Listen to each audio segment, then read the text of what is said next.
खुदा अपने रूहुल कुद्स के वसीला से अपने खादमों के मुंह से अपने कलाम की ऐसी बातों को निकलवाता है जिनको सुनने की, सीखने की हमें हकीकतन जरूरत होती है। और जब हम खुदा के कलाम को सुनते हैं, सीखते हैं और उसको अमल में लेकर आते हैं, तो प्रस्तिश के वसीला से जो हमें बरकतें मिली होती हैं, खुदा के कलाम पर अमल करने से वो बरकतें और ज्यादा मल्टीप्लाई होती चली जाती हैं। और फिर खुदा के कलाम को सीखते हुए, उसके कलाम पर अमल करते हुए और होंठों का फल खुदावंद की हजूरी में लाते हुए जब हम दुआ करने लग जाते हैं, तो फिर हमारी बरकत और ज्यादा मल्टीप्लाई होती चली जाती हैं। सो याद रखें, प्रस्तिश करना, खुदा के कलाम को सुनना, सीखना, उस पर अमल करना और दुआया जिंदगी गुजारना, ये तीनों काम खुदा की हजूरी में बहुत ज्यादा कीमती हैं,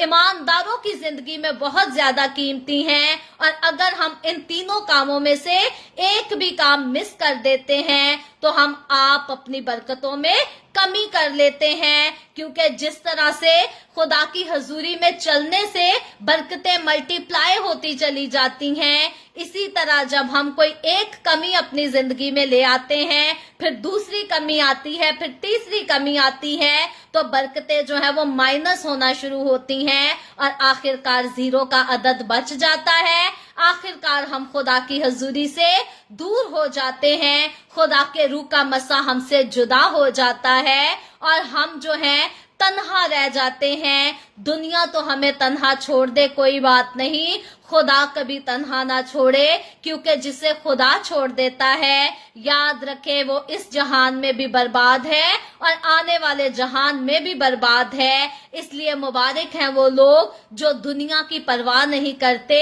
और खुदा को अपनी जिंदगी से जुदा नहीं करते। खुदा की हजूरी को अपने साथ महसूस करने के लिए खुदावंद में जीना, खुदावंद में मरना, खुदावंद ही में रहना बहुत जरूरी है।